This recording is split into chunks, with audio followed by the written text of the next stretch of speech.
आत्मीय भाइयों और बहनों, आपको पुस्तक मन स्थित बदले तो परिस्थित बदले लेखक श्री राम शर्मा आचार्य पढ़कर सुना रहे थे। पुस्तक के पृष्ठ 10 से पढ़कर सुनाते हैं। तीनों उद्यान फलेंगे और निहाल करेंगे। आइए सुनते हैं। शरीर के कण कण में संपन्नता भरी पड़ी है। शरीर के कण कण में संपन्नता भरी पड़ी है। आमतौर से उसे खोद निकालने के लिए श्रम और समय का सुनियोजन भर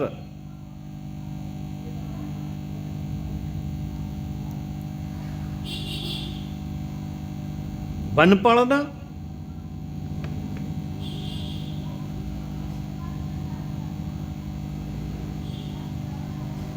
खोद निकालने के लिए, ये आमतौर से उसे खोद निकालने के लिए जो संपन्नता हमारे शरीर के कण कण में भरी पड़ी है, आमतौर से उसे खोद निकालने के लिए श्रम और समय का सुनियोजन भर बन पड़ना है।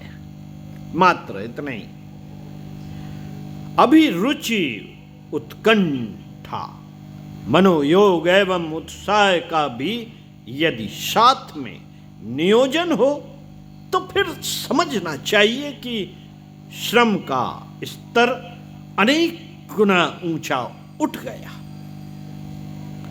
आलस्य और उपेक्षा पूर्वक जैसे तैसे बेगार भुगतने की तरह काम करना तो ऐसा ही है जिसे न कुछ की तुलना में कुछ कहा जा सके।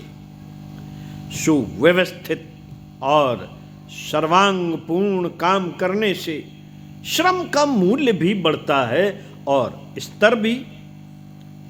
मस्तिष्क में इससे सूझबूझ की क्षमता बढ़ती है, जिसके सहारे अभ्यस्त ढर्रे से आगे बढ़कर कुछ अधिक उपयुक्त सोचा, किया और पाया जा सकता है।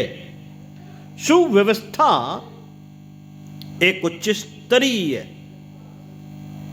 कला कौशल है जो किसी भी काम को सर्वांगपूर्ण, सुंदर, सुसज्जित और कलात्मक बनाती है। संसार भर के प्रगतिशीलों को इसी आधार पर आश्चर्यजनक उन्नत करते देखा गया है।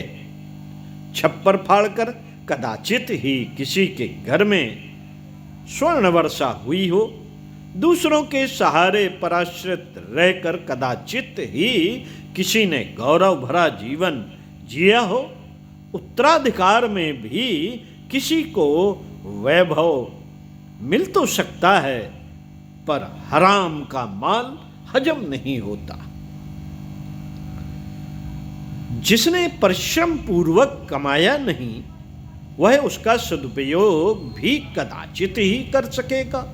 उठाई गिर, लुच्चे लपंगे छल छद्मों के सहारे आए दिन बहुत कुछ कमाते रहते हैं, पर मुफ्त के माल का सदुपयोग कर सकना कदाचित ही किसी से बन पड़ा हो।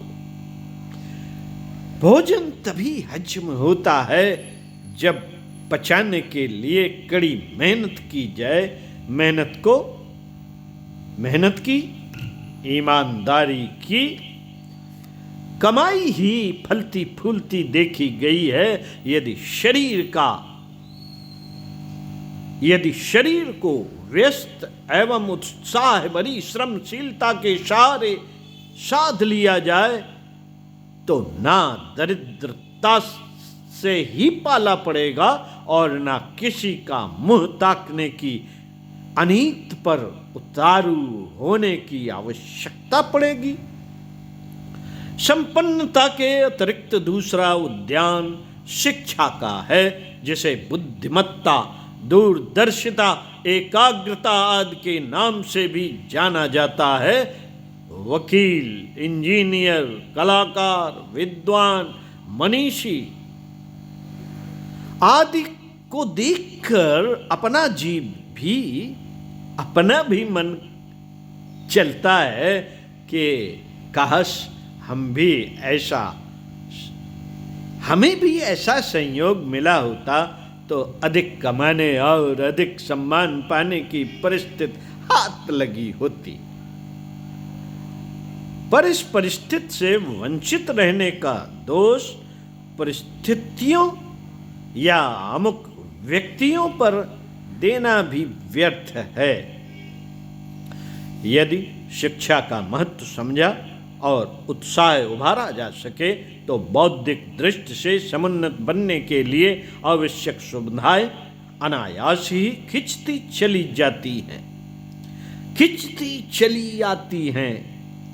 संसार के अधिकांश मनीषी प्रतिकूलताओं से जूझते हुए अपने लिए अनुकूलता उत्पन्न करते रहे हैं। इस लेखक को एक ऐसे गांधी के संबंध में जानकारी है जो 1 वर्ष की जेल काटने के साथ साथ लोहे के तसले पर कंकड़ की कलम बनाकर अंग्रेजी पढ़ता रहा।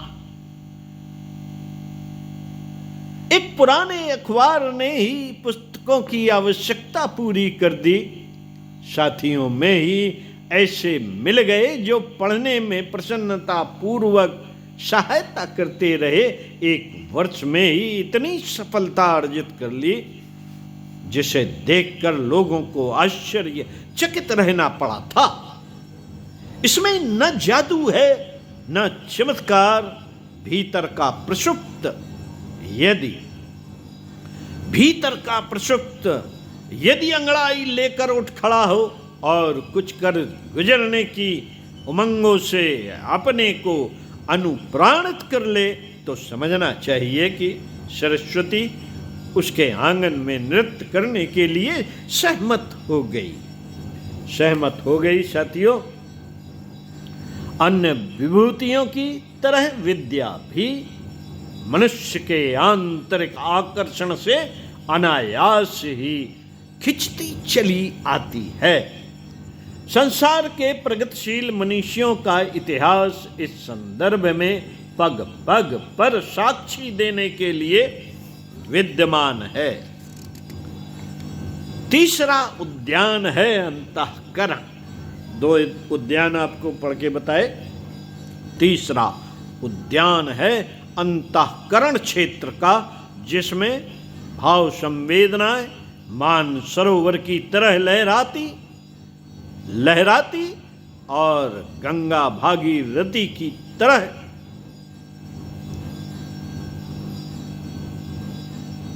उत्ताल तरंगों के साथ बहती हैं। मात्र निष्ठुरता ही एक ऐसी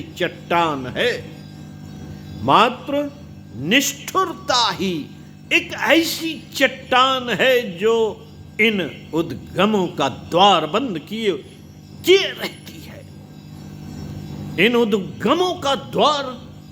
किए रहती है। यही है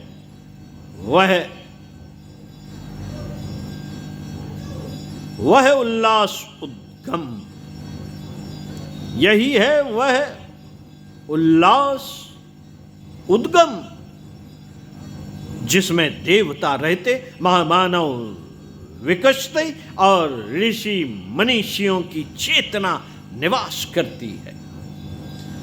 संकीर्ण स्वार्थपरता ही एक ऐसी बाधा है जो मनुष्य को उदार मना बनकर उच्च स्तरीय सेवा साधना के लिए अजस्त्र अवसर उपलब्ध नहीं होने देती। मनुष्य भटका हुआ देवता है। साथियों, मनुष्य भटका हुआ देवता है। यदि यह अपने इस भटकाव से छुटकारा पा सके और महानता के राजमार्ग पर चलते रहने की विवेकशीलता अपना सके तो उतने भर से ही स्वयं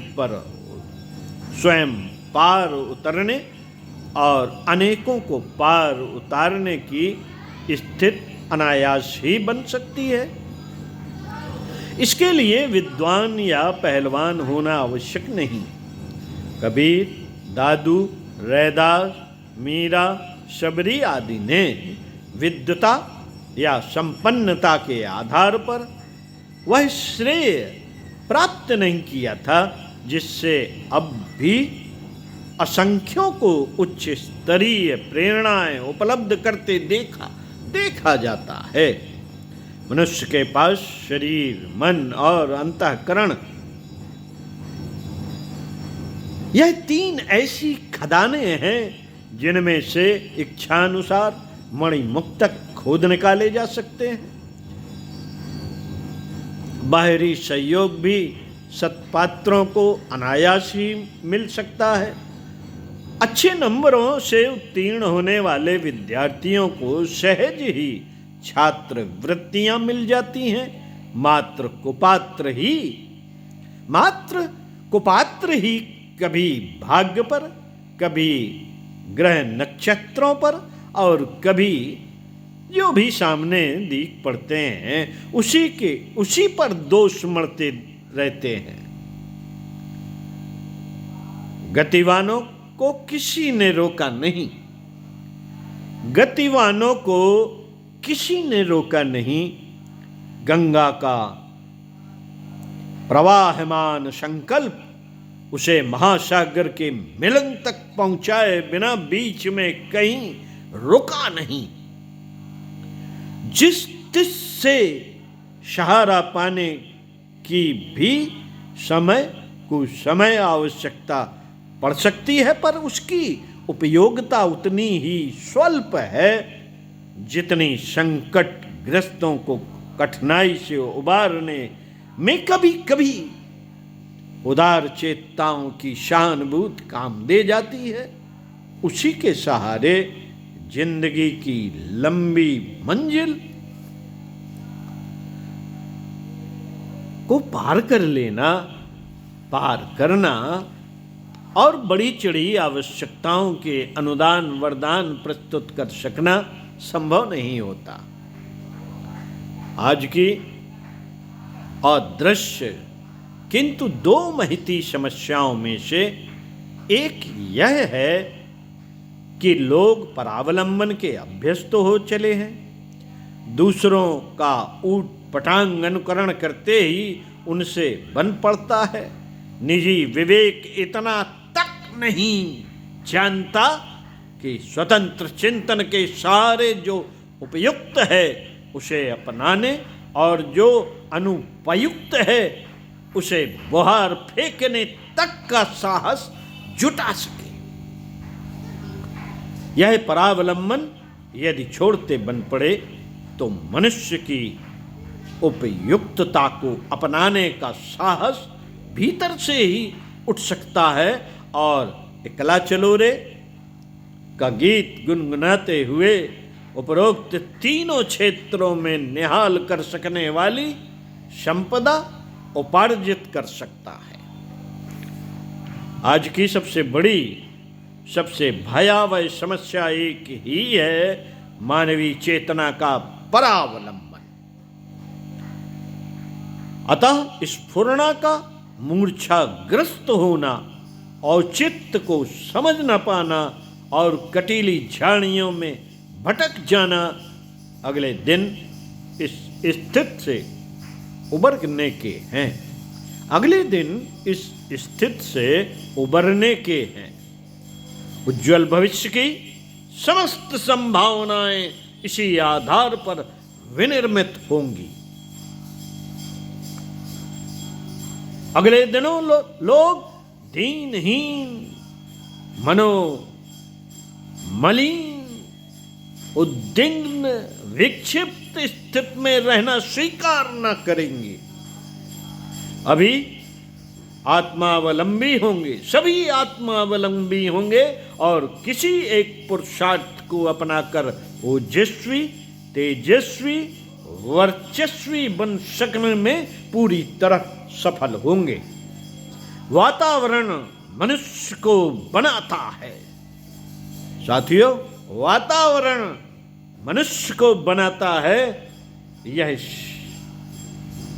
यह उक्ति गए गुजरे लोगों पर ही लागू होती है।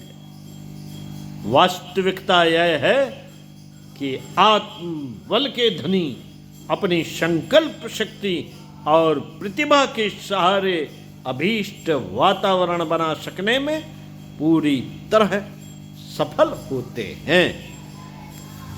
श्री राम शर्मा आचार्य, पुस्तक मना स्थित बदले तो परिस्थिति बदले, आपको पढ़कर सुनाई। अगले वीडियो में दुरुपयोग के रहते अभाव कैसे मिटे, पृष्ठ 13 से पढ़कर सुनाएंगे। ओम शांति।